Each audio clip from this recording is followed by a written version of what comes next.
ရှင်မင်းတဝါမှာအင်မတန်သားလိုက်ကောင်းတဲ့သိန်းငှက်တကောင်ရှိတယ်တဲ့သိပြီးတော့လိမ်ပါတယ်သွားယုံကိုရှာခဲ့ဆိုရင်ယုံရှားလာတာသမင်ရှာခဲ့ဆိုသမင်ရှားလာတာဟုတ်လားတနေ့တော့အဲ့ဒီရှင်မင်းကြီးနဲ့နောက်လိုက်တည်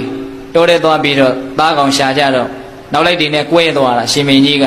ကွဲသွားတော့သိန်းငှက်နဲ့ရှင်မင်းကြီးတွဲပေါ့အဲ့မှာရှင်မင်းကြီးကရေစားတယ်ဆိုပြီးတော့ရေလိုက်ရှာရေကမတွေ့နောက်ရှာရင်းနဲ့အဲ့ဒီစမ်းချောင်းလေးရဲ့ဘေးမှာတစ်စက်ချင်းကျနေတဲ့ရေစက်ကိုသူတွေ့တယ်တွေ့တော့ရေကတစ်စက်ချင်းကျနေတာဆိုတော့အနားမှာရှိတဲ့ခွက်ကလေးပါလေးရှာပြီးတော့ရေကိုခံတာတစ်စက်ချင်းဆိုတော့တော်တော်နဲ့မပြည့်ဘူးပြည့်ကလည်းနီးပြီးတောက်မလို့လဲလှုပ်လိုက်ရောအဲ့ဒီသိငယ်ကအဲ့ဒီခွက်ကိုအတောင်မှနဲ့ရိုက်ချပစ်လိုက်ကိုမှောက်သွားတယ်တောက်မရတော့သိချစ်တဲ့သိငယ်သိကြည်သူကြီးတဲ့သိငယ်ဆိုတော့သူဒေါသတော့ဖြစ်တယ်ထပ်ပြီးတော့ခံတယ်နောက်တစ်ခွက်ပြည့်ကနီးတောက်မလို့လဲရောရိုက်ချလိုက်ပြန်ရောအစိတ်တိုးလာတယ်ဒါပေမဲ့ तू ဘာမှမလုပ်သေးဘူးနောက်တစ်ခါပြည်ကနေတောက်မလို့တော့မအောင်နိုင်တော့ဘူးအနားနာရှိတဲ့ကြောက်တုံးနဲ့အဲ့ဒီသိငယ်ကိုတခါလဲထုသက်ပြလိုက်တယ်သေရော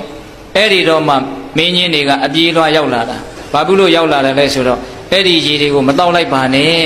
ဟိုးစမ်းချောင်းအဖျားကနေပြီးတော့မွေစိတ်တွေသေသေးတဲ့မွေစိတ်တွေပါလာတာ